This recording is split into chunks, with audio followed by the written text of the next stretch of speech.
Olá, muito boa noite. Mais uma semana começando, que seja uma semana de muito trabalho nos preparativos para a Copa de 2014. Fazer uma sede dá trabalho, exige muitos projetos e investimentos no setor de infraestrutura e também na qualificação profissional. Esses são alguns dos assuntos que você vai ver nesta edição do programa Copa do Pantanal. Dá só uma olhada. Trabalhadores rumo à Copa. Os moradores da Baixada Cuiabana e dos polos com potencial turístico em Mato Grosso serão preparados para aproveitar as oportunidades no mercado de trabalho que surgem com a Copa e para oferecer bom atendimento aos torcedores e turistas.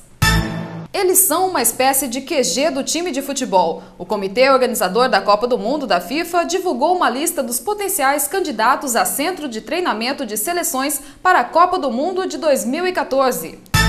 A Copa do Mundo atrai turistas e o interesse não é só para assistir uma partida do Campeonato Mundial, mas também desfrutar dos atrativos turísticos, da cultura, gastronomia e história das cidades visitadas. Nesse ponto, os museus são um grande atrativo. Eles são uma espécie de vitrine da história. Em Cuiabá, uma réplica de dinossauro promete ser um dos atrativos turísticos para a Copa de 2014. Trabalhadores da Baixada Cuiabana e de polos com potencial turístico em Mato Grosso serão preparados para aproveitar as oportunidades no mercado de trabalho decorrentes da Copa do Mundo e também para oferecer um bom atendimento a torcedores e turistas que virão para o Mundial. Uma parceria firmada entre a Agência Executora das Obras, a AGECOPA, e a Secretaria de Estado de Emprego, Cidadania e Assistência Social, a CETEX, vai qualificar cerca de 10 mil trabalhadores para os setores de turismo e também outras atividades ligadas ao Mundial.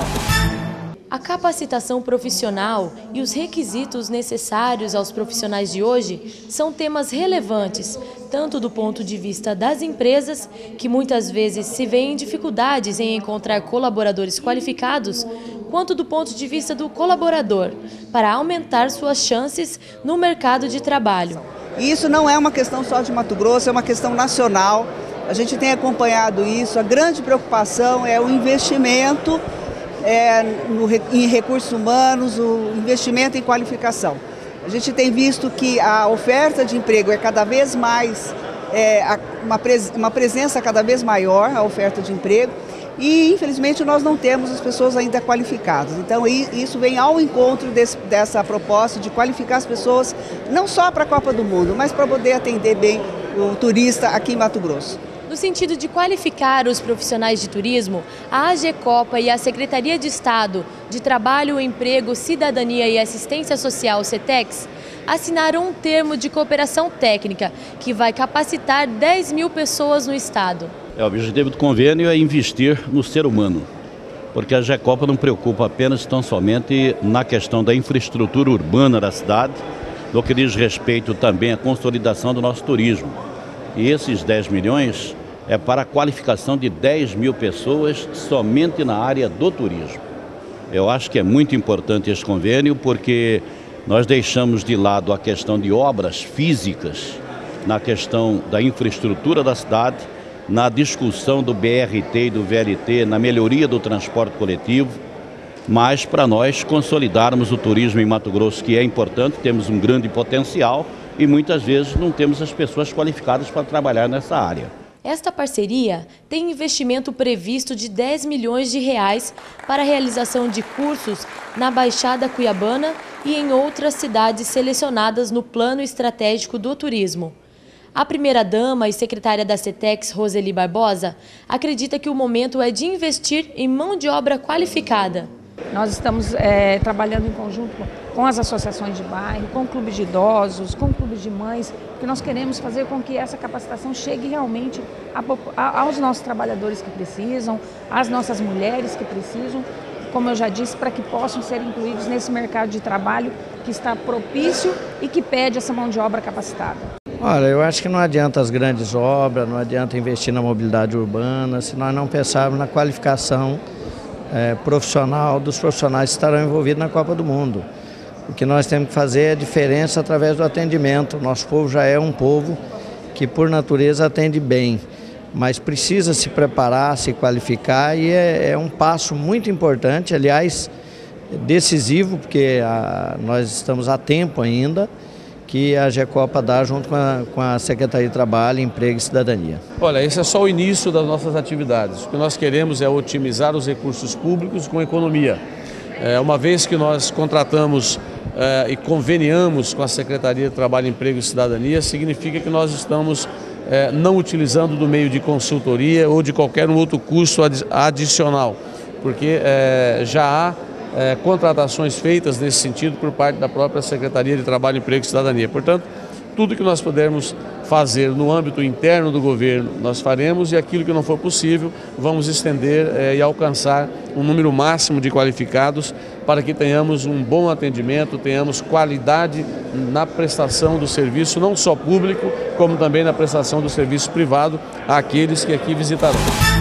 Eles são uma espécie de QG dos times de futebol, o Centro de Treinamento. Uma lista divulgada pelo Comitê Organizador da Copa do Mundo da FIFA apontou os principais candidatos a centro de treinamento para a Copa de 2014 em Cuiabá.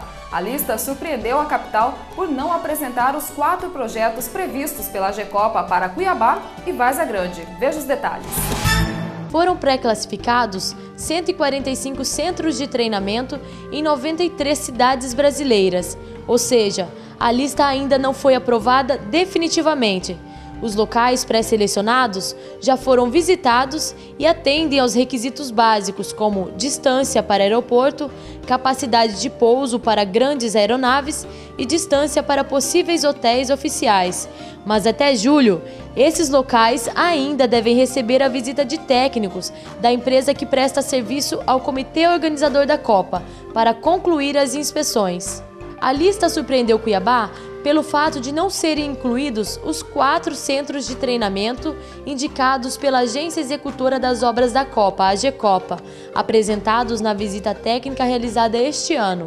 São eles o Estádio Presidente Dutra, o campo da Universidade Federal de Mato Grosso, o CT da Morada do Ouro e o da Passagem da Conceição em Várzea Grande.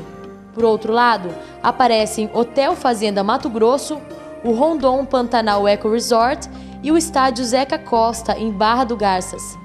O assessor especial da Gecopa, Eduardo Ritter, diz que a relação divulgada se refere a campus base, o que não descarta os centros de treinamento apresentados. A FIFA abriu a possibilidade de escolher CTS em qualquer cidade do estado que está sediando a Copa, como é o caso de Mato Grosso, mas também pode ser em outros estados. O que são esses centros? São os locais onde as seleções se hospedam. Elas vêm para a Copa na cidade sede e elas vão se hospedar num hotel ou num local apropriado que também tem um campo de treinamento. Então esses são os CTS. Os treinamentos oficiais mesmo são feitos nos COTs, que são os Centros Oficiais de Treinamento, que nós temos, a Gecopa ofereceu 4 alternativas para a FIFA escolher. Desses 4, a FIFA vai escolher 3 locais, sendo 2 oficiais e 1 reserva. A definição da relação oficial de centros de treinamento, que deve ter 64 indicações, está prevista para o fim deste ano. O governo do estado já recebeu 5 milhões de reais dos 25 milhões previstos para a construção do Centro Oficial de Treinamento implantado em Várzea Grande. O recurso é oriundo de 2 emendas federais. Os 5 milhões são de recursos de uma emenda individual do senador Jaime Campos. Electricar Auto Center, serviços de injeção eletrônica e mecânica em geral, além de baterias, freios e muito mais. Confiança e qualidade você encontra em um só lugar. Electricar Auto Center, Avenida Miguel Sutil 3642, 5812. Estamos de volta. Opa, cenário novo? Quer dizer, nem tão novo assim, né? O negócio é esse de pedra lascada. E esse figurino? Esse som também não me é estranho. Será que nós voltamos no tempo? Ah, é a era dos dinossauros. Eles inspiraram a TV, o cinema e o imaginário de adultos e crianças. Agora podem ser vistos em uma das avenidas mais antigas de Cuiabá, a Beira Rio. Uma réplica de dinossauros está exposta no Museu da Pré-História Casa Dom Aquino. O atrativo é uma das apostas para a Copa de 2014 em Cuiabá. E aí, Dino, tá afim de uma partida? Foi muito com a ideia. Bom dia, minha família que me ama.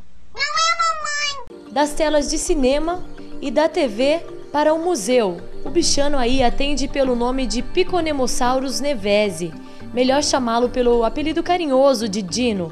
Era um autêntico carnívoro que viveu no Brasil há cerca de 74 milhões de anos. A réplica, com mais de 2 metros de altura, 7 metros de comprimento e 200 quilos, não é nada perto do peso do animal, que poderia chegar até 2 toneladas. Ela demorou 62 dias para ficar pronta. As peças foram inspiradas nos fósseis encontrados na Fazenda Roncador, em Chapada dos Guimarães, na década de 1950. O investimento foi feito com o propósito de mostrar as riquezas de Mato Grosso e está exposto na Casa Dom Aquino. O maior trabalho que nós tivemos foi justamente levantar as informações disso, porque ele está muito fragmentado. O fóssil original, chamado holótipo, ele está muito fragmentado, ele tem muito pouco material à disposição. Então, para ser reconstituído do modo que ele está aqui, foi usado análises filogenéticas, né, de aproximação para pegar representantes próximos para se integrar o que está faltando do bicho. Patrimônio histórico de Cuiabá, a Casa Dom Aquino abriga desde 2006 o Museu da Pré-História e deve receber reformas para melhor receber os turistas e a população para a Copa do Mundo de 2014. Claro que a Copa tem sido um incentivo maior a toda uma programação, né? A todas metas que o Estado tem de valorização do seu patrimônio. E o museu, como um representante legítimo, né, do patrimônio pré-histórico, paleontológico, geológico, ele não pode ficar de fora do circuito, mesmo porque ele tem a potencialidade de mostrar a origem da região, né, a origem, como tudo iniciou aqui e o quanto, né, esse espaço é importante para a memória social, para a memória da comunidade local, para a memória brasileira como um todo, né? Nós temos que pensar que o museu ele tem que ter movimento, né? Nós não podemos ter um museu onde as peças estão expostas e estão totalmente inertes. Então você passa 1 ano, 2 anos, 5 anos, 10 anos, a mesma coisa. Isso não pode. O museu não pode ser estático. O museu ele tem que ter movimentação. Então assim, nós temos que ter exposições permanentes, mas também exposições temporárias, temos que ter palestras, temos que ter cursos, temos que ter eventos que chamem a população e que ela possa sempre ter uma novidade dentro do museu. O museu abriga uma exposição de arqueologia e paleontologia, como fósseis de animais, pontas de lança de pedra lascada, machadinhos de pedra polida, fragmentos de cerâmica e outros objetos encontrados nos casarões de engenho do estado. E aqui com o espaço ampliado, né, com as reformas que estão aí previstas, né, a gente tem como atender um público maior, com palestras, com minicursos, trabalhando a educação patrimonial e educação ambiental também, que é muito importante para nós nesse momento. O estado do Mato Grosso ele tem grande potencialidade na procura e coleta de fósseis. Então, se a gente tem museus com grandes reformas, a gente vai ter grande visitação de pessoas que vêm de fora e assim a gente vai disseminar a paleontologia no estado. Os museus serão um importante legado cultural que servirão de atrativo turístico após a Copa. Mas o país precisará investir pelo menos 500 milhões de reais para melhorar a infraestrutura dos museus já existentes nas 12 cidades-sede. As informações são do Instituto Brasileiro de Museus, IBRAM. Notícias, cultura, entretenimento e todos os preparativos para a Copa de 2014 é o que você acompanha diariamente aqui no programa Copa do Pantanal. Para ficar sempre informado, acesse também o nosso site www.copanopantanal.com.br. Muito obrigada pela sua companhia e até o nosso próximo programa.